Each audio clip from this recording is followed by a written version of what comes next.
The other day, I saw a video by a young man titled Why I Quit Video Games. I watched it and immediately realized that he was making the same claims I've seen countless other times in videos like this. Videos with titles like, "Video games are a trap," and "I stopped playing video games forever and you should too." And the number one flaw, the main error he and the majority of other YouTubers with similar videos make, they equate the stereotypical live service, intentionally hyper addictive, endless multiplayer games with all video games. And those video games are not all video games. And I bet that if these gamers stopped playing their addictive, free-to-play looter shooters with no end and started playing games like indie gems and critically acclaimed narrative adventures and maybe even some Game of the Year nominees like Elden Ring or God of War or your Super Mario Wonders or Baldur's Gate 3s and the like, I bet they'd feel really different about video games. But back to these why you should stop playing video games videos. The ones that keep telling you that gaming is a waste of time, that video games are ruining your life and that only losers play video games and you should be grinding and hustling and leveling up in real life. Ugh. In this particular video, this young man was explaining how terrible his gaming experience became. He wasn't even friends with the friends he was playing with. He needed to play longer and longer to get the same high. He straight up said, "I don't even enjoy the video games I was playing." Have you ever said that about a game? Maybe it's just me, but I have honestly never said that. And if I did, I'd probably stop playing that game immediately because it wasn't fun. I've quit hundreds of games over my life because they just weren't fun for me for whatever reason. But to imagine someone so addicted to games that he couldn't stop even when the video game became really bad for him, his video made me sad. Because in his situation, he was absolutely correct. He, like millions of other gamers across the world, for the last several years in particular, got quickly addicted to one of these free-to-play, endless playback loop multiplayer looter shooters. He then started feeling worse and worse and more disconnected and more stuck and more unhappy and depressed until he had an epiphany where he realized how terrible these video games were to him.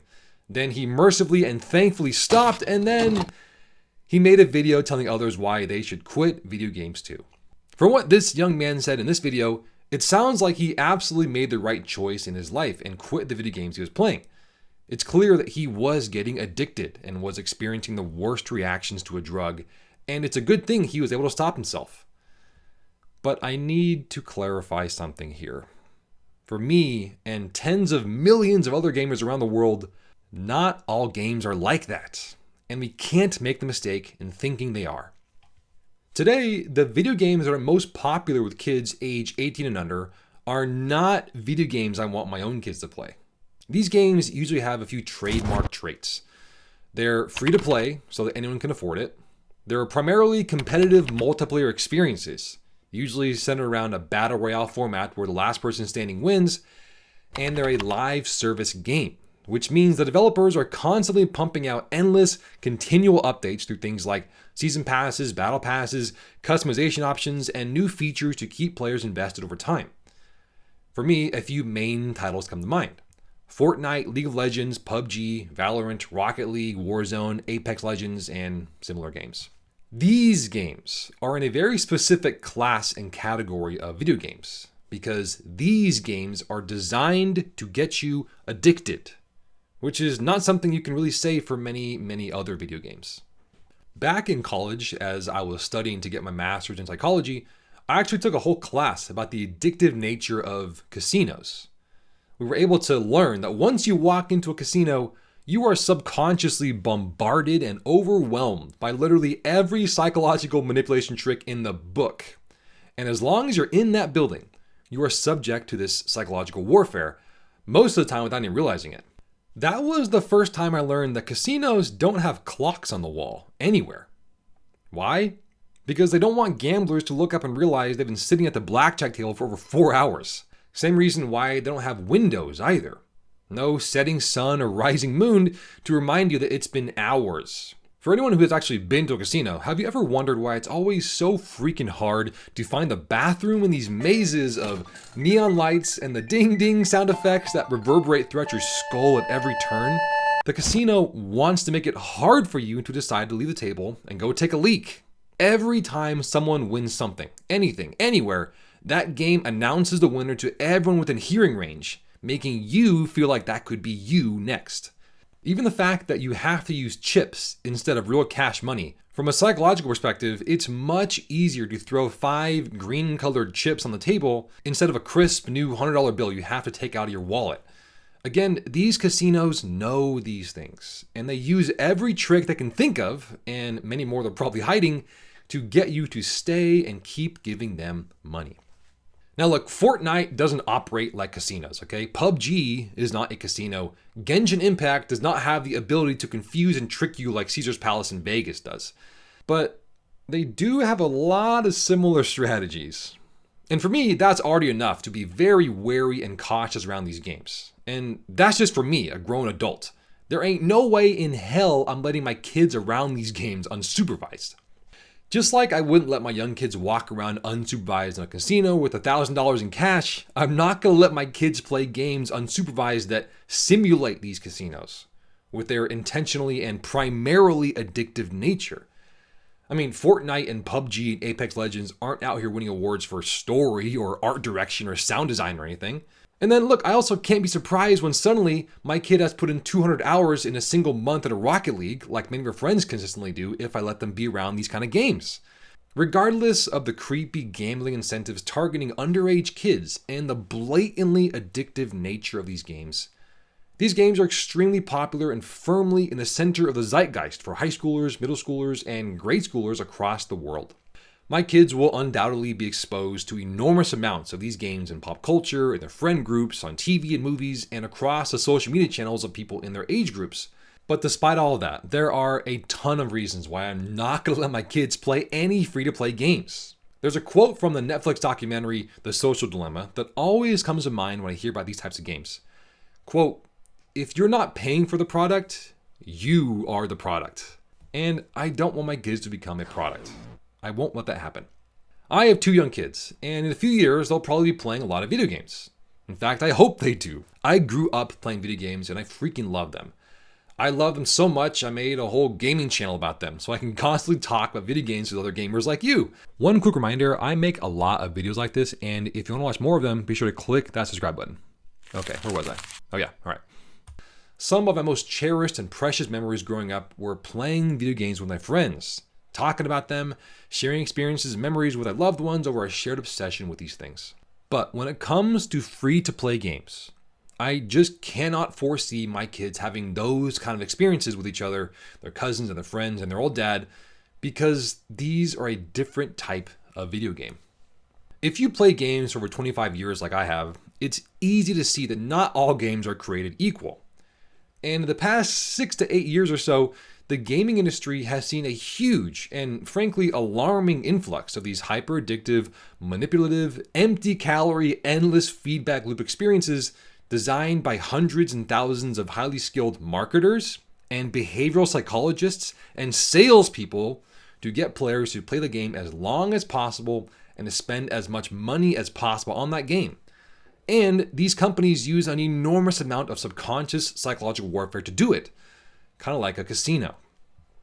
The numbers and data of kids getting addicted to these types of games and how powerfully it limits their mental, emotional, and physical developments are just too depressing, too sobering, too scary for me as a parent to risk exposing my young kids to. Because for me, this is a very different video game than what I know, than the ones I grew up playing. It's video games in mostly name only. Video games minus the incredible stories, the unforgettable soundtracks, the quirky and nostalgic NPCs, the brutally difficult boss fights, the captivating character arcs, and the satisfying endings. You don't really get any of that in free-to-play video games. Now, let me clarify something for a second here. I'm not opposed to multiplayer-centric video games where you have the option to pay money to experience more of the game. Case in point, I love fighting games. And if you've been playing any recent fighting games like Tekken 8, Street Fighter 6, Mortal Kombat 1, Guilty Gear Strive, whatever, you'll know that you usually have to pay to play as new characters, to get customization options, even to unlock frame data, which sucks. And while these charges might be annoying, and these game developers consistently experience constant backlash from the FGC and their target audience when they release yet another online store outfit for $15, or fail to patch the most basic broken character mechanics, but for some reason have plenty of time to expand their ever-growing online store and in-game purchases, I love these games and I'll continue to play them for years to come. I love fighting games because they force me to be great and give me an outlet for my highly competitive streak. But the important thing to remember here is this: you still have to pay full price for these games. And despite the constant outcries by the most vocal players in the audiences, these in-game purchases are minimal and usually purely aesthetic at best. You don't have to buy them. And while you're still incentivized to, I've never thought twice about paying $5 for some silly new outfit for my avatar or something. But in free-to-play games, the entire infrastructure of the game is based on getting the players to play more, spend more time in the game, and pay more for more of the gaming experience. I'm 34 years old. I've been working my ass off since I graduated college. I've paid off my student loans. I've gone broke. I've started a business. I've spent months and months job hunting after getting laid off and living off a dwindling savings account. I know how to restrain my spending nowadays. I know how to not spend money. But my kids, they have no idea how to do this. What, to restrain themselves and practice self-control in the face of overwhelming temptation? I mean, no kid does. And I think it can be really irresponsible to place a young kid unsupervised directly into a multi-billion-dollar corporation's most optimized monetization infrastructure system that they've been honing and polishing with massive success targeting underage kids for many years. Back to the video I mentioned, and the thousands more like it, titled Why I Quit Video Games and Why You Need to Stop Playing Video Games and whatnot. These videos are made about games that almost always fall into the category of the games we've been talking about. Free-to-play, multiplayer-centric battle royales designed by very, very smart psychologists and marketers and salespeople to get players to play as long as possible and spend as much money as possible. Those kinds of videos are never about games like Mario or Zelda, or indie games made by small studios and whatnot. It's almost like we need to classify these free-to-play games as their own category, then inform gamers, especially young gamers, about this. The sad thing is, a lot of these games are ruining video games for an entire generation of young gamers, whose main video game experience lies within these types of games. And look, I applaud young men and women like him who were able to realize that after the 17th straight month of playing PUBG and logging in yet another 14-hour session, these games were not serving him, and in fact were actively keeping him hostage and preventing him from his goals. I mean, good for him for realizing that. But then the mistaken natural cycle of thinking that a lot of these young gamers go through is that, well, all video games are like this addictive video game that I was hooked on, therefore you all need to stop playing all video games. I bet a lot of these young gamers have probably never played much of the old school iconic franchises and critically acclaimed story-driven narrative games like, Last of Us and God of War, Resident Evil, Silent Hill, Mario and Zelda, Sonic and Metal Gear and Final Fantasy and Baldur's Gate, and the 1,000 other incredible, highly reviewed, widely beloved, and truly inspiring adventures that made us all gamers in the first place. Games that never had a microtransaction or battle pass, games that ended when the credits rolled. Now, I know what you're thinking. Even these kind of games aren't immune to the in-game purchases and loot box garbage. I know. Sadly, a lot of these beloved franchises have dipped their toes, or their whole leg, into the waters of microtransactions. Pokemon Unite was literally a pay-to-win game. Capcom has been slowly inching towards more in-game purchases for Resident Evil. Sadly, this list keeps growing.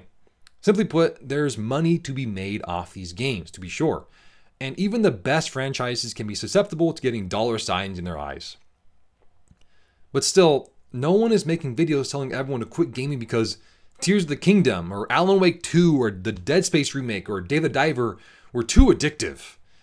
And sadly, free-to-play games seem to be further insulating young gamers from these iconic franchises and genuinely heartfelt games, and instead are keeping them hooked on endless gameplay loops on low-quality battle royales that usually leave them feeling empty, isolated, and stuck.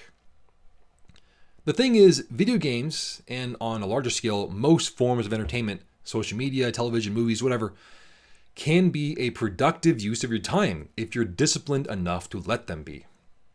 Look, I'm a parent of 2 young kids, and sometimes I just need to sit on the couch for a few minutes and completely zone out on my phone, scrolling through Lord knows what on YouTube or something. I've learned how to let YouTube be a tool for me, a tool to unwind, recharge, laugh, and end when I choose, so I can get back to working my full-time and part-time job, being a great patient father to my 2 young kids, and being an excellent husband to my wife of almost 10 years. Look, when COVID first happened, a bunch of my friends and I started looking for fun, online, and cheap games we could all play when we were social distancing and quarantining. That's when we put in dozens and dozens of hours into Minecraft and Rocket League and other free-to-play multiplayer games. And it was awesome.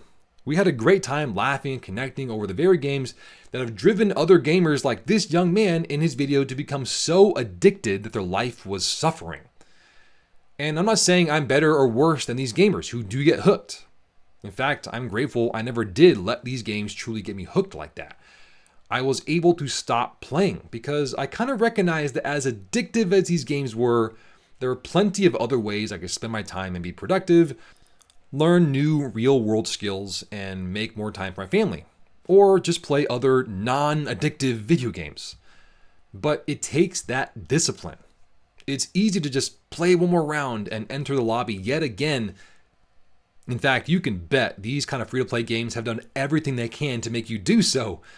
But just like it's easy to scroll endlessly on social media or binge another episode on Netflix, it takes discipline to stop yourself from doing that and make social media, Netflix, and Fortnite a tool, not a handcuff. As for this young gamer and the tens of millions of other gamers struggling with video game addiction, I applaud him for taking the actions necessary to break free from these overwhelmingly tempting video games and their psychologically calculated addiction cycles, targeting unaware young gamers who typically don't have the tools to combat such a barrage of temptation. Still, we need to remember that these kinds of games are not all games, and there are worlds and worlds to explore that offer gamers deep meaning, iconic soundtracks that send chills up your spine, games that can remind you of what it felt like to first imagine saving your friends from danger and setting sail off in a whirlwind, fantastic adventure that required focus and determination and resilience to overcome the powerful challenges on the way. That's why I love video games. That's why I listen to video game music every day. That's why I made a whole gaming channel to talk about this. And I want other gamers to realize that not everything is a battle royale with microtransactions. Thanks for watching. And if you want to watch more videos like this, be sure to click that subscribe button.